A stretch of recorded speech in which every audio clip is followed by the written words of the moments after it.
जय हिंद, नमस्कार साथियों। आज के इस क्लास में हम आज पढ़ेंगे बिहार पुलिस एग्ज़ाम 2025 में सामाजिक विज्ञान का टॉप ऐसे 50 क्वेश्चन जो आपके एग्ज़ाम की दृष्टि से बहुत ही महत्वपूर्ण है। और ऐसे क्वेश्चन को मैंने इस क्लास में लिया है जो पिछले साल पूछे गए प्रश्न हैं और इम्पोर्टेंट प्रश्न हैं। आप लोग लास्ट तक देखिएगा वीडियो को और चैनल को सब्सक्राइब कर दीजिए अगर और वीडियो को लाइक कर दीजिए। चलिए आज का सेशन शुरू करते हैं। सवाल नंबर 1 पढ़िए आप लोग। सवाल नंबर 1 है, भारतीय संविधान का निर्माण कब हुआ था? सवाल पढ़िए आप लोग ध्यान से, इम्पोर्टेंट सवाल है। भारतीय संविधान का निर्माण कब हुआ था? आप लोग जवाब देने की कोशिश कीजिएगा कमेंट बॉक्स में। भारतीय संविधान का निर्माण कब हुआ था? इसका आंसर हो जाएगा 26 नवंबर 1950। 26 नवंबर 1950 को भारतीय संविधान का निर्माण हुआ था और लागू हुआ था 26 जनवरी 1950 को। इसमें संविधान लागू हुआ था और इसमें संविधान निर्माण हुआ था। आप लोग ये क्वेश्चन पूछ सकता है, इम्पोर्टेंट क्वेश्चन है, ध्यान से देखिए। चलिए अगला सवाल देखते हैं। सवाल नंबर 2, भारतीय संविधान की प्रस्तावना में कितने शब्द हैं? जवाब देने की कोशिश कीजिएगा। भारतीय संविधान की प्रस्तावना में कितने शब्द हैं? इसका आंसर हो जाएगा 42। ऑप्शन नंबर सी इसका राइट आंसर हो जाएगा, 42 शब्द हैं। चलिए अगला सवाल देखिए। गांधी इरविन समझौता कब हुआ था? जवाब दीजिएगा, गांधी इरविन समझौता कब हुआ था? जवाब देने की कोशिश कीजिए कमेंट बॉक्स में और वीडियो को लाइक कर दीजिए अभी से। गांधी इरविन समझौता कब हुआ था? इंपॉर्टेंट क्वेश्चन है। 1931 ईस्वी में। ऑप्शन नंबर बी इसका आंसर हो जाएगा 1931 ईस्वी में। गांधी इरविन समझौता कब हुआ? 1931 ईस्वी में। चलिए अगला सवाल देखिए।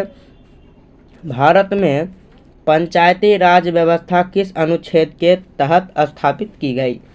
भारत में पंचायती राज व्यवस्था किस अनुच्छेद के तहत स्थापित की गई? आंसर हो जाएगा अनुच्छेद 40। ऑप्शन नंबर ए आंसर हो जाएगा अनुच्छेद 40। चलिए अगला सवाल देखिए। सवाल नंबर 5, भारतीय संविधान में कुल कितने मूल अधिकार की व्यवस्था की गई है? भारतीय संविधान में कितने मूल अधिकारों की व्यवस्था की गई है? आंसर देने की कोशिश कीजिएगा। इसका आंसर हो जाएगा 6। ऑप्शन नंबर बी इसका आंसर हो जाएगा ऑप्शन नंबर 6। चलिए अगला सवाल देखिए। भारतीय राष्ट्रीय कांग्रेस की स्थापना किस वर्ष हुई थी? भारतीय राष्ट्रीय कांग्रेस की स्थापना किस वर्ष हुई थी? Option number A 1875, option number B 1885, option number C 1890, option number D 1905। Important question है, आप लोग जवाब देने की कोशिश कीजिएगा।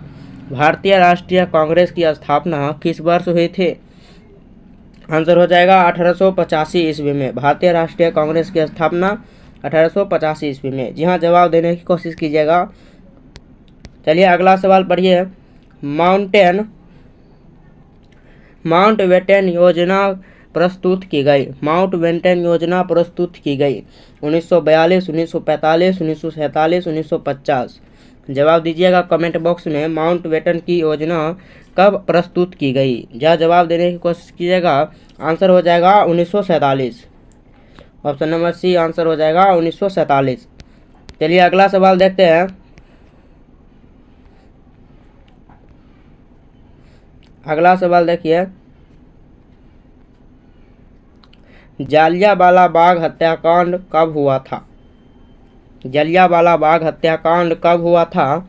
आंसर हो जाएगा 13 अप्रैल 1919। जालियांवाला बाग हत्याकांड कब हुआ था? 13 अप्रैल 1919। अगला सवाल, किस आंदोलन के दौरान साइमन कमीशन का विरोध किया गया? किस आंदोलन के दौरान साइमन कमीशन का विरोध किया गया? आंसर हो जाएगा सविनय अवज्ञा आंदोलन। सविनय अवज्ञा आंदोलन। ऑप्शन नंबर सी आंसर हो जाएगा सविनय अवज्ञा आंदोलन। साइबर कमीशन का आंदोलन किया गया, सविनय अवज्ञा आंदोलन। चलिए अगला सवाल पढ़िए। चंपारण सत्याग्रह किस वर्ष हुआ था? चंपारण सत्याग्रह किस वर्ष हुआ था? जवाब दीजिएगा। चंपारण सत्याग्रह किस वर्ष हुआ था? 1917 ईस्वी में।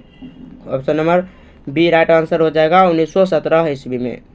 अगला सवाल देखते हैं, भारत में सबसे बड़ा लोकतांत्रिक राज्य कौन सा है? भारत में सबसे बड़ा लोकतांत्रिक राज्य कौन सा है? जवाब दीजिएगा कमेंट बॉक्स में। आंसर हो जाएगा भारत में सबसे बड़ा लोकतांत्रिक राज्य Uttar Pradesh. Option number A इसका आंसर हो जाएगा, ऑप्शन नंबर ए उत्तर प्रदेश। चलिए अगला सवाल देखते हैं, सवाल नंबर 12, अशोक ने किस धर्म को अपनाया था? सम्राट अशोक ने किस धर्म को अपनाया था? आंसर हो जाएगा ऑप्शन नंबर बी बौद्ध धर्म। करेक्ट आंसर हो जाएगा ऑप्शन नंबर बी बौद्ध धर्म को अपनाया था। चलिए अगला सवाल देखते हैं, खिलाफत आंदोलन किससे संबंधित है? खिलाफत आंदोलन किससे संबंधित है? Option number A Gandhi ji, option number B Muslim League, option number C Congress, option number D तुर्की की खलीफा।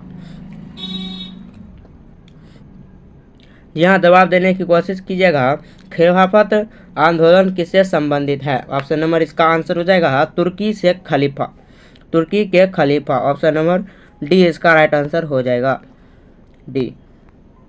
चलिए अगला सवाल देखने की कोशिश कीजिएगा, पढ़ने की कोशिश कीजिएगा। अगला सवाल, सवाल नंबर 14, भारतीय संविधान में आपातकाल किस अनुच्छेद के तहत लागू किया जा सकता है? भारतीय संविधान में आपातकाल किस अनुच्छेद के द्वारा लागू किया जा सकता है? आंसर हो जाएगा उपरोक्त सभी। अनुच्छेद 352, अनुच्छेद 356 और अनुच्छेद 360, इन सभी के द्वारा भारतीय संविधान के द्वारा अनुच्छेद भारत में आपातकाल लागू किया जा सकता है, उपरोक्त सभी। चलिए अगला सवाल देखते हैं, सवाल नंबर 15, राज्य नीति के निर्देशक तत्व किस देश से संविधान से लिए गए हैं? राज्य नीति के निर्देशक तत्व किस देश के संविधान से लिए गए हैं? जवाब दीजिएगा, इसका आंसर हो जाएगा option number C Ireland. Option number C इसका राइट आंसर हो जाएगा आयरलैंड। चलिए अगला सवाल देखते हैं, सवाल नंबर 16, पिट्स इंडिया एक्ट कब लागू हुआ था? पिट्स इंडिया एक्ट कब लागू हुआ था? जवाब दीजिएगा 1785 ईस्वी में। पिट्स इंडिया एक्ट कब लागू हुआ था? 1785 ईस्वी में। चलिए अगला सवाल देखते हैं, सविनय अवज्ञा आंदोलन कब शुरू हुआ था? सविनय अवज्ञा आंदोलन कब शुरू हुआ था? इसका राइट आंसर हो जाएगा ऑप्शन नंबर बी 1930 ईस्वी में। ऑप्शन नंबर बी इसका राइट आंसर हो जाएगा 1930 ईस्वी में। चलिए अगला सवाल देखते हैं, भारतीय पुनर्जागरण के जनक किसे कहा जाता है? भारतीय पुनर्जागरण के जनक किसे कहा जाता है? राजा Ram Mohan Roy. Option number B इसका आंसर हो जाएगा राजा Ram Mohan Roy.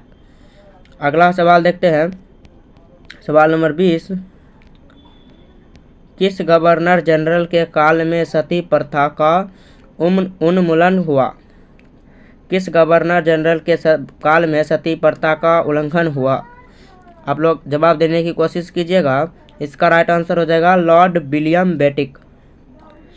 Lord William Bentinck, option number C. चलिए अगला क्वेश्चन देखते हैं, नालंदा विश्वविद्यालय का निर्माण किसने करवाया?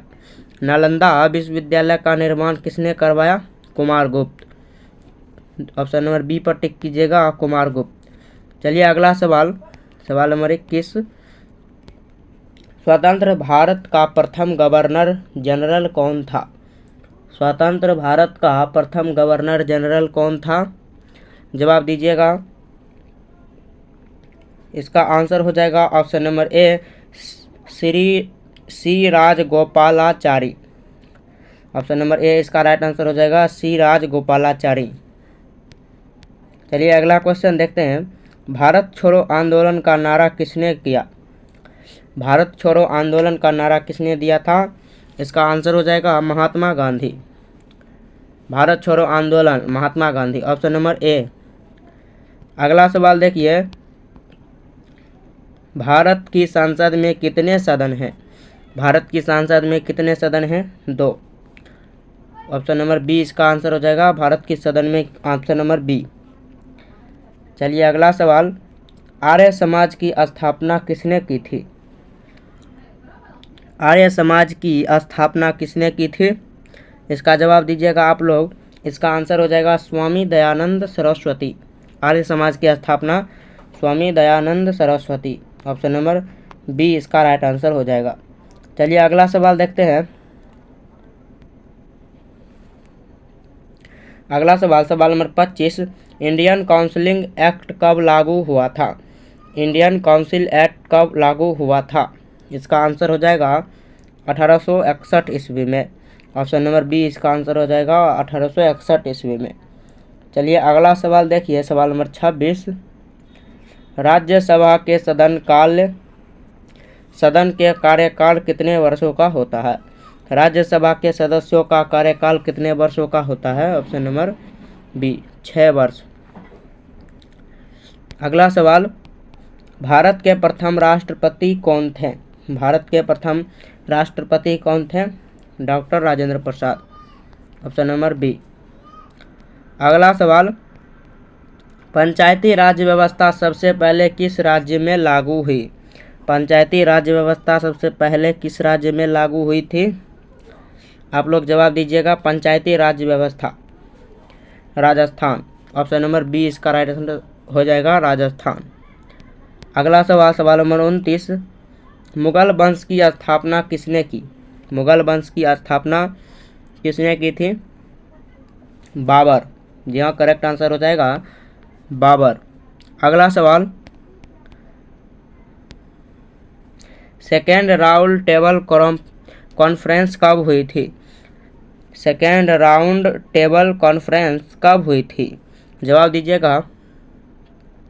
1931 ईस्वी में, ऑप्शन नंबर बी इसका आंसर है 1931 ईस्वी में।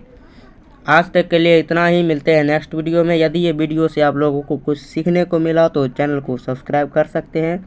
चलिए मिलते हैं अगले वीडियो में, तब तक के लिए जय हिंद जय भारत।